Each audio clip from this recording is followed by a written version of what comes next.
Salut mes petits randonneurs, bienvenue aujourd'hui dans ma nouvelle vidéo. Aujourd'hui on va escalader les 10 sommets les plus dangereux et meurtriers de notre planète. Préparez-vous à découvrir les montagnes qui défient les limites du courage. Attachez vos ceintures et c'est parti. Ogre, un nom redoutable, non? Cette montagne est connue pour sa dangerosité extrême. Elle se situe au nord du Pakistan et elle culmine à 7285 mètres. Elle a été escaladée en 1977 pour la première fois.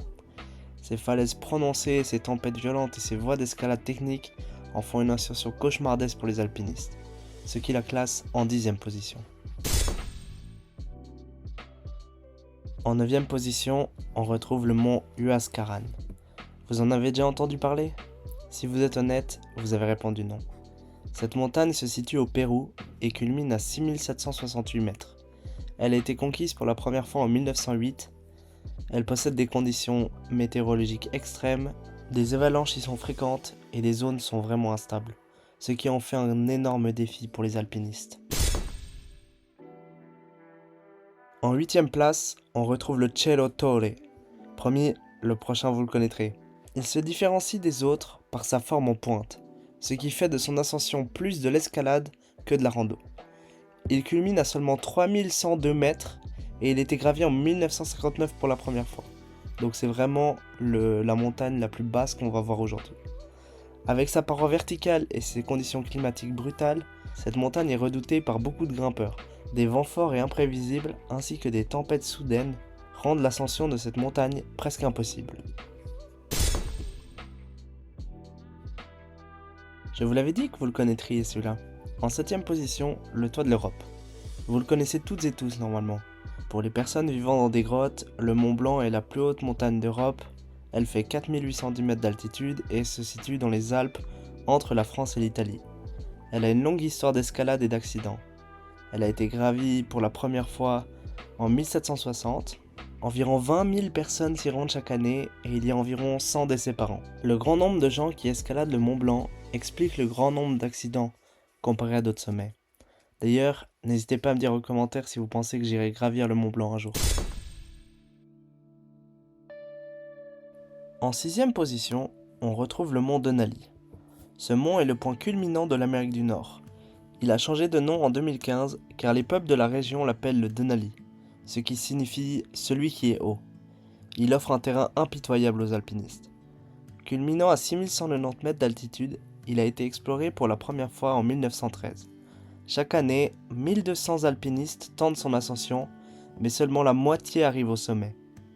L'un des grands défis au Denali est le temps qu'il faut pour grimper, avec des expéditions qui durent 2 à 4 semaines. Les températures glaciales et les avalanches constantes en font une montagne exigeant une préparation physique et mentale extrême.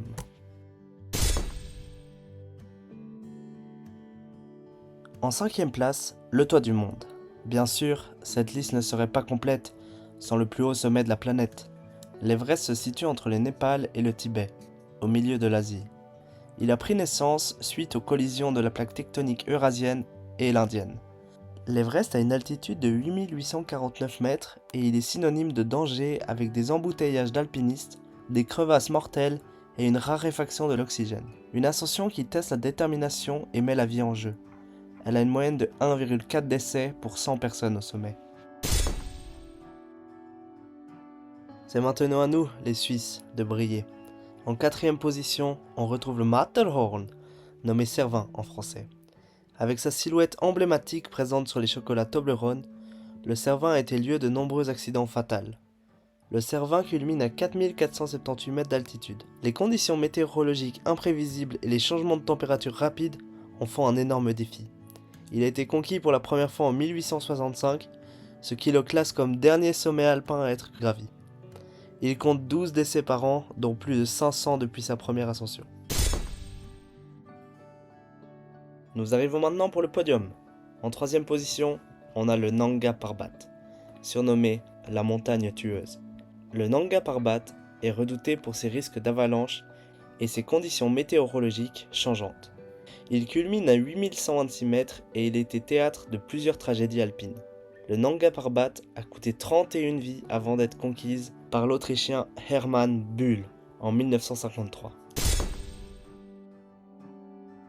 En deuxième position, on a l'Annapurna. L'Annapurna comporte 6 principaux sommets, dont le plus haut culmine à 8091 mètres. À titre de comparaison, le Mont Blanc, lui, est à 4810 mètres d'altitude. Cette montagne majestueuse est magnifique, mais redoutable. L'Annapurna est surnommée le cimetière des alpinistes, en raison de son taux de mortalité élevé. Les avalanches et les conditions météorologiques imprévisibles en font un défi de taille pour les aventuriers. Cette montagne est le 10e plus haut sommet du monde et il a un taux de mortalité de 30%. Environ 190 personnes sont arrivées en haut du sommet et 63 sont mortes lors de l'ascension. Et pour la première place, on retrouve le K2, situé au Pakistan. Surnommé la montagne sauvage, le K2 est le 2e plus haut sommet du monde après l'Everest. Il culmine à 8611 mètres d'altitude. Il a été exploré pour la première fois en 1902 par Achille Compagnoni et Lino Lacedelli. Seulement 400 personnes sont arrivées au sommet et 80 sont décédées dessus. Mais ne vous fiez pas à sa beauté. Seulement une poignée de personnes ont vaincu ces pentes meurtrières. Les chutes de glace et les vents violents rendent chaque ascension épique et périlleuse. Voilà, c'est tout pour notre aventure aujourd'hui. Ces montagnes sont des témoins silencieux de courage, de détermination et d'exploration. Si vous avez aimé cette vidéo, n'hésitez pas à le petit like, l'abonnement juste ici. Je vous mets mon Instagram là sur mon temps, trop les petites. Allez, à dans 2 semaines.